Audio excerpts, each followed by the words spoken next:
여러분 흔히들 이제 100세 시대가 됐다고들 말씀합니다.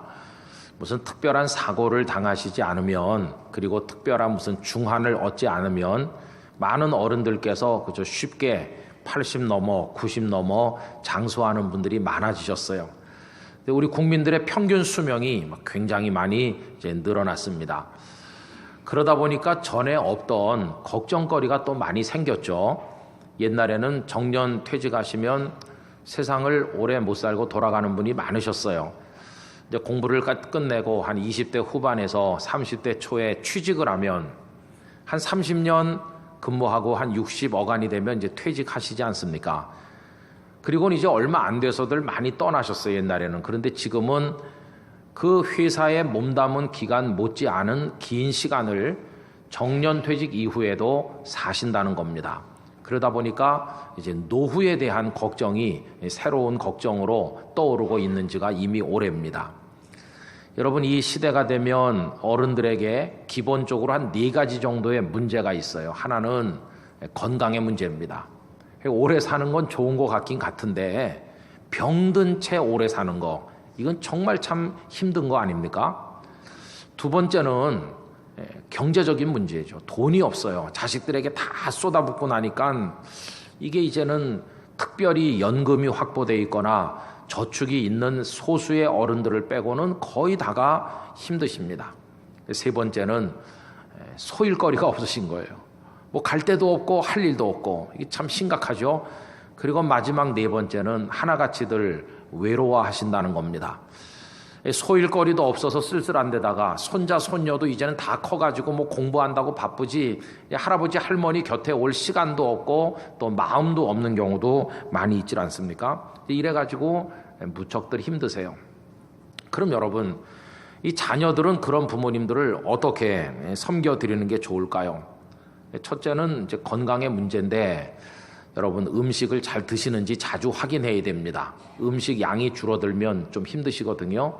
밥 힘으로 사신다 그러지 않습니까? 그리고 마음의 건강이 몸의 건강으로 나타나는 거니까 좀 마음을 기쁘게 이제 해드려야 될 것이고, 또 어른들은 그런 게 체질화 안 돼서 잘 안 하거나 못 하시는데 억지로 권해서라도 건강검진을 좀 받게 해드리고, 때때로 몸보심 될 만한 것도 좀 해드리고 이제 그렇게 해야 됩니다. 두 번째는 돈 문제인데요. 우리 자녀들도 다 쪼들리죠. 없어서 못 해드려. 근데 여러분 좀 생각해 봐야 돼요. 부모님들도 없지만 우리를 키우지 않았어요.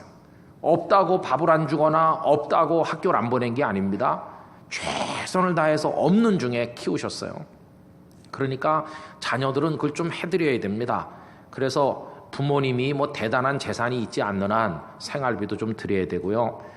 그리고 우리 아버지가 나보다 더 부자야. 그래도 용돈을 드려야 돼요. 용돈.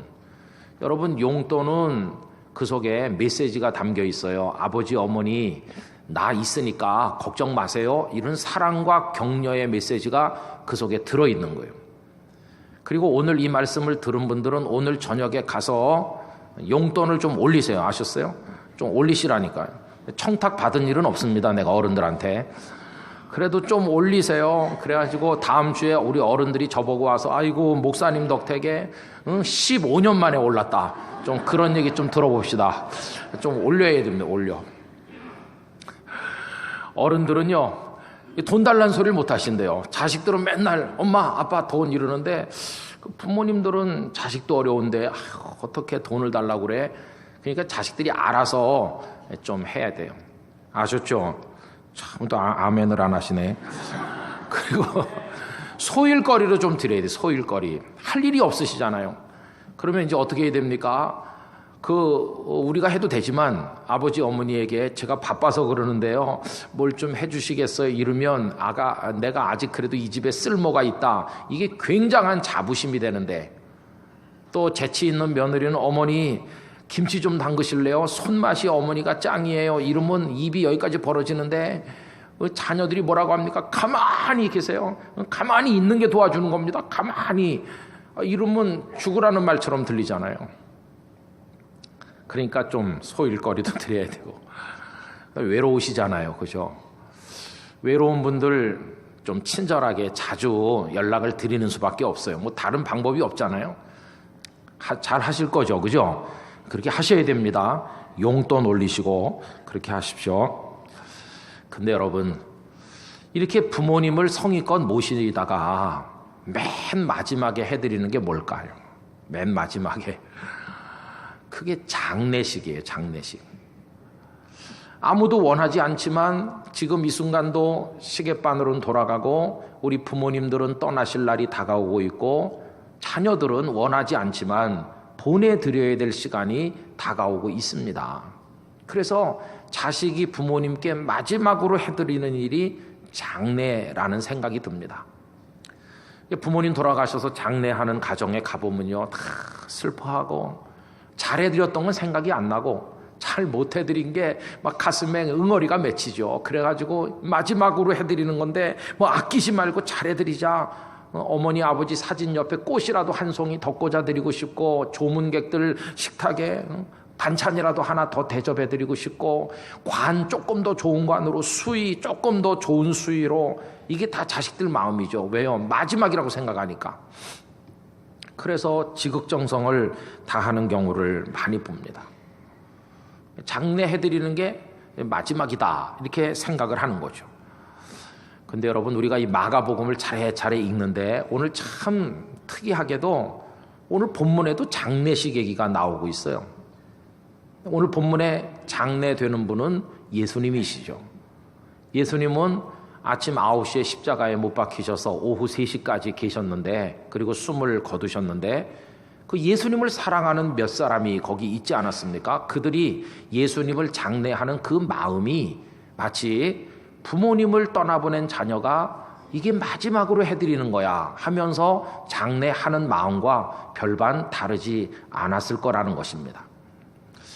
이 사람들이 예수님을 정말 사랑하는 이들이니까 장례를 잘 해드리고 싶은 생각이 있을 텐데 현실적으로는 아주 어려움이 많아요. 이분들의 대부분은 저 갈릴리, 북쪽 갈릴리가 이제 생활 터전이고 여긴 남쪽 유다니까, 예루살렘이니까 우선 무덤을 어디서 구합니까? 당장 무덤을. 얼마나 당혹스러웠겠습니까?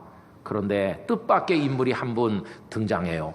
그분은 아리마대 출신의 요셉이란 분이신데, 이분은 사내들인 공회 회원으로 힘 있는 사람이고 재력 있고, 자기가 죽으면 들어가려고 바위 속에 파서 만든 새 무덤이, 한 번도 사용하지 않은 무덤이 있었는데 이제 거기다가 예수님을 세마포로 싸서 이제 장례를 지내게 됐습니다. 근데 여러분, 이 요셉이란 인물이 그 이전엔 한 번도 이름이 등장하지 않다가 갑자기 이 대목에서 나타나는 이유가 뭘까요? 왜 그는 이때 와서 자기 정체를 드러냈겠습니까? 아마도 그의 마음속에 예수님에 대한 죄송하고 또 죄송한 마음 때문이었을 것입니다. 오늘 본문이 그를 이렇게 소개하죠. 43절입니다.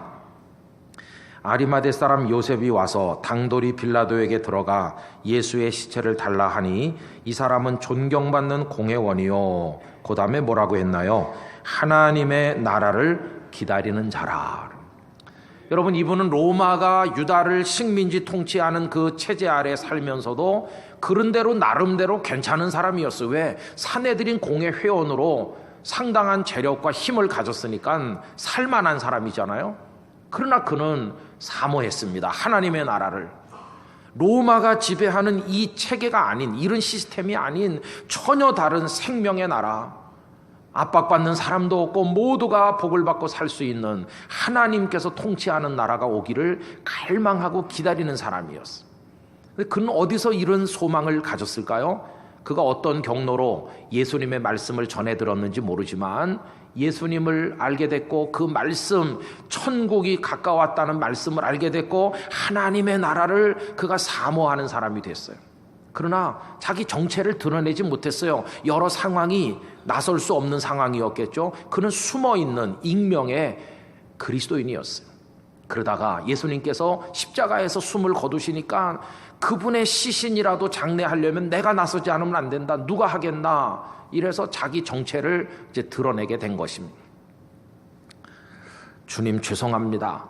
진작에 주님의 사람임을 알리고 살아야 되는데 제가 여러 가지 인간관계, 여러 가지 상황상 비겁하게 뒤에 숨어 있다. 이제서야 나타나서 죄송합니다. 저의 새 무덤을 당신께 드리고 장례는 제가 하도록 하겠습니다.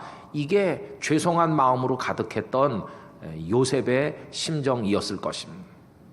그런데 여러분, 이 요셉처럼 죄송한 마음으로 장례에 참여한 사람이 한 명 더 있습니다. 그건 누구냐 하면 오늘 본문엔 안 나오지만 다른 복음서가 기록한 니고데모라는 분이 있습니다. 그분도 향품을 준비해서 와서 요셉과 같이 장례를 진행하는데 요한복음 19장 39절 40절입니다. 일찍이 예수께 밤에 찾아왔던 니고데모도 몰약과 침향 섞은 것을 100리트라쯤 가지고 온지라. 이에 예수의 시체를 가져다가 유대인의 장례법대로 그 향품과 함께 세마포로 쌌더라. 여러분, 니고데모가 누굽니까? 요한복음 3장에 보면 어느 날 밤 은밀히 예수님을 찾아와서 가르침을 받고 돌아간 사람이고, 그는 그때 이후로 숨어있는 또 한 사람의 그리스도인이었어요. 그러나 자기 정체를 드러내지 않았어요. 그러다 여기서 불쑥 나타난 겁니다. 물론 한번 그가 자기 정체를 나타낸 적이 있긴 있어요. 예수님께서 공회 사람들에게 비난을 받고 위험에 처했을 때 예수님을 변호했던 적이 한 번은 있었는데, 요한복음 7장 50절 이하를 읽어보면 이렇습니다. 그 중에 한 사람 곧 전에 예수께 왔던 니고데모가 그들에게 말하되, 우리 율법은 사람의 말을 듣고 그 행한 것을 알기 전에 심판하느냐. 잘 들어보지도 않고 공격하면 안 된다. 예수님을, 그런 말이겠죠. 그가 이렇게 예수님을 변호했더니 그 동료들이 그를 공격합니다. 대답하여 이르되, 너도 당신 니고데모도 갈릴리에서 왔느냐? 찾아보라, 갈릴리에서는 선지자가 나지 못하느니라 하였더라. 많은 비판을 받았을 거예요. 그 다음부터 그도 숨어있는 그리스도인으로 남아 있었습니다. 그러다가 예수님께서 숨을 거두시자 이제 자신의 모습을 드러내서 요셉과 함께 장례를 지내게 된 것이죠. 죄송스러운 마음이었을 거예요. 근데 그 자리에는 이 요셉과 니고데모 두 사람만 계셨던 건 아니고 몇 명의 여인들이 있었습니다. 오늘 본문 47절입니다. 막달라 마리아와 요새 어머니 마리아가 예수 둔 것을 보더라 그랬죠. 다른 복음서를 한번 참조해 봅시다. 누가복음 23장 55절은 이렇습니다.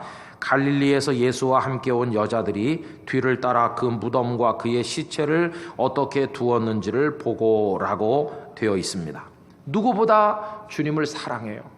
주님의 장례를 자기들 손으로 하고 싶어요. 그런데 현실이 이게 어렵죠. 아까 말씀드린 것처럼 저 북쪽 갈릴리에서 왔고 돈도 없고 여기 근거지도 아니기 때문에 무덤을 못 구하는데 마침 무덤을 가진 이가 나타나서 다행이었죠.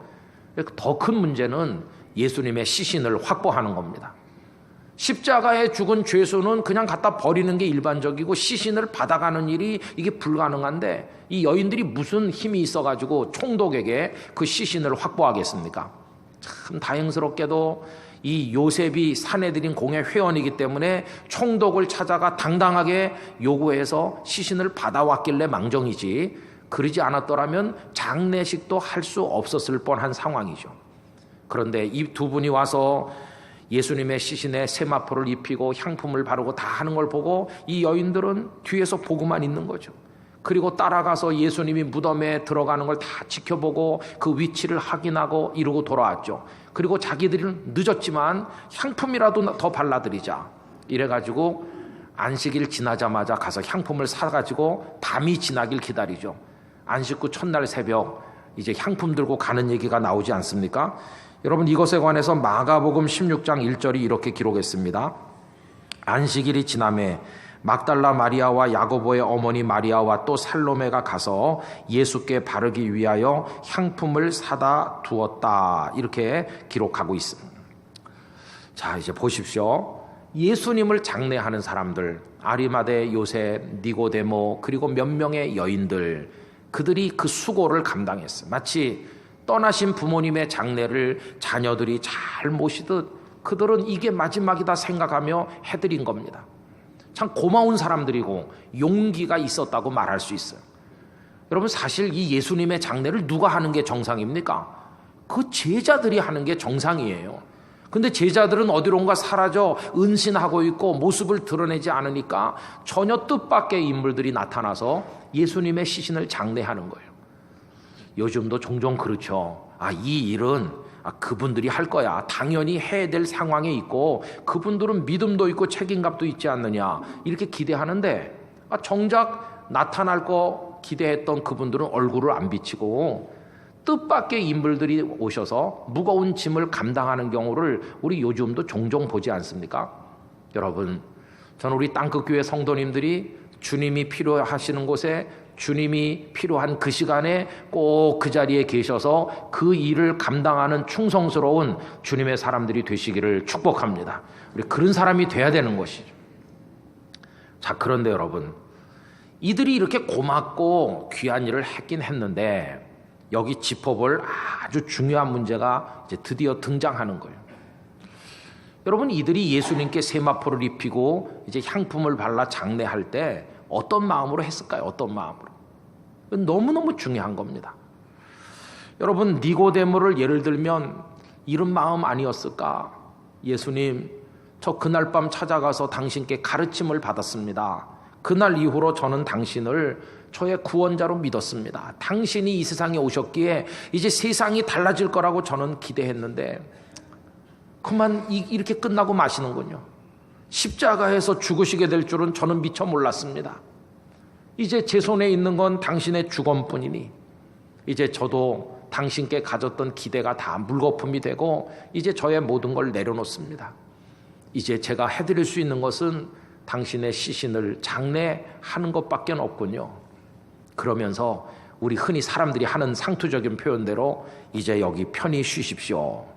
이렇게 생각하면서 예수님의 장례를 한 것은 아닐까요? 그 요셉도 여인들도 말입니다. 그럼 만약에 그들이 그런 생각으로 예수님의 장례를 한 거라면 수고는 많이 했지만 아주 잘못된 일을 했다는 걸 지적하지 않을 수가 없다는 것이, 애는 썼는데 심히 유감스럽다 하는 것입니다. 왜 그럴까요? 여러분, 니고데모가 그날 밤에 예수님을 찾아가서 배운 진리가 뭡니까? 그 배운 핵심이 뭡니까? 요한복음 3장이 증언하는 거 다른 게 아니라 영원한 생명 이야기였어요. 영생의 이야기를 그날 밤 배웠어요. 죽음을 뛰어넘는 생명의 이야기, 그게 니고데모에게 예수님께서 가르치신 것이에요. 여러분, 그 말씀을 우리 한번 확인을 해보도록 하겠습니다. 그 요한복음 3장 14절로 16절 화면을 보면서 다 같이 읽어보실까요? 모세가 광야에서 뱀을 든 것 같이 인자도 들려야 하리니 이는 그를 믿는 자마다 영생을 얻게 하려 하심이니라. 하나님이 세상을 이처럼 사랑하사 독생자를 주셨으니 이는 그를 믿는 자마다 멸망하지 않고 영생을 얻게 하려 하심이라. 할렐루야. 영생을 얻는다, 이거 말씀하신 거예요. 그날 밤에 죽음도 이길 수 있는 영원한 생명이 있다는 거, 너 니고데모 알고 있느냐? 나는 너희들에게 영생을 주러 왔다. 이걸 니고데모가 제대로 알았다면 아까 말씀드린 것처럼 이렇게 끝나시다니 하면서 장례를 지내면 안 되는 거죠. 어떻게 했어야 될까요? 이 영생을 가슴에 믿고 품고 있다면 어떻게 해야 될까? 형제 요셉이여, 이리 가까이 와보세요. 그리고 자매님들도 좀 오세요. 이렇게 하면서 우리 너무 슬퍼하지 맙시다. 우리가 예수님의 시신을 장례하지만 이건 그냥 중간 과정에 불과한 거예요. 나는 그날 밤 들은 일을 기억하고 있어요. 그분은 영원한 생명을 이야기하셨어요. 이렇게 끝날 분이 아닙니다. 영생을 주기로 오신 분이 이렇게 끝날 리가 있습니까? 틀림없이 다시 살아나실 겁니다. 저는 제자들에게 그분이 하셨다는 말씀을 전해 들었는데 사흘 후에 부활한다고 하셨다면서요. 그러니 요셉, 자네가 새 무덤을 내드렸지만 자네는 다른 무덤 준비할 필요가 없어요. 왜냐하면 예수님이 이제 부활하시면 이 무덤은 또 빈 무덤이 될 거고 나중에 자네가 부름받을 때 그때 들어가면 될 게 아니냐고. 자, 그러니 우리 슬픔을 이기고 얼마 후에는 부활하실 주님이니까 그렇게 믿고 장례합시다. 이렇게 말했어야 옳다는 것이. 그런데 여러분, 복음서를 쭉 읽어보면 예수님의 시신을 장례하는 그들이 부활의 소망을 가지고 잠시 후에 일어나실 예수님을 꿈꾸면서 장례했다는 느낌을 받을 수가 없어요. 그들은 다 끝났다, 예수님도 이렇게 끝나신 거야 하면서 슬픔의 장례를 했을 뿐이었다는 것입니다. 근데 예수님 그 다음에 어떻게 되셨나요?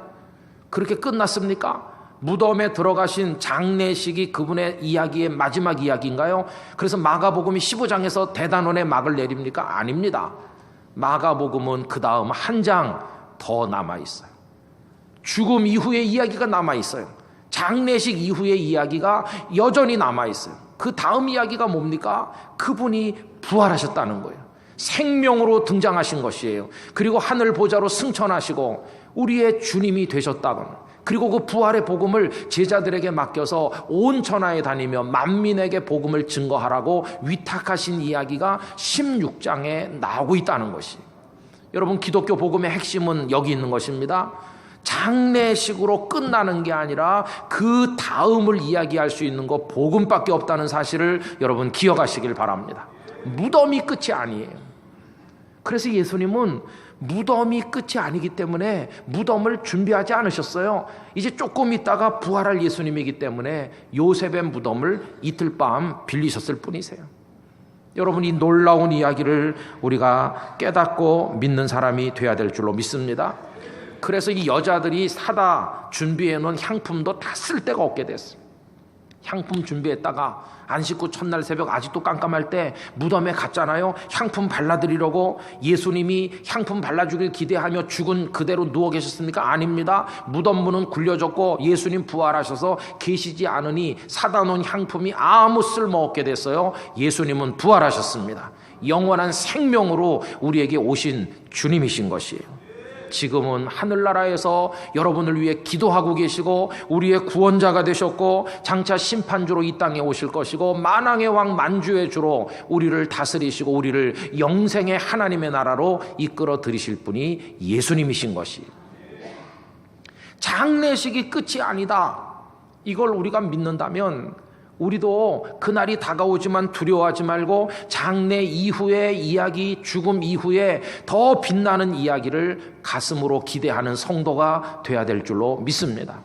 여러분, 그거 믿는다면 부모님께 효도하는 것도 그 원리에 따라 해야 되는 거예요. 나는 우리 부모님 장례 잘 모셨어, 좋은 무덤에 모셨어, 그래서 그걸로 끝난 겁니까? 아닙니다. 정말 이 죽음 이후 생명의 이야기를 아는 자녀라면 부모님을 그 영생의 나라로 들어가실 수 있도록 해드리는 자녀가 반드시 돼야만 한다는 것이에요. 그게 중요한 것입니다. 저도 우리 부모님 두 분을 다 보내드렸는데 부모님이 천국을 소유하고 가면 장례 이후에 자녀들이 큰 위로가 됩니다. 위로가. 우리 부모님 마지막 입은 옷은 지난번에 말씀드린 것처럼 칙칙한 수의였지만 이제 그 수의를 다 벗고 하늘나라의 빛나는 세마포를 갈아입으시고 하늘에서 만날 그 시간을 기다리고 계신 줄로 믿습니다. 얼마나 기쁜 소망인지 알 수 없어요. 여러분, 장례식은요 돌아가신 다음에 해드리는 거잖아요. 돌아가신 다음에.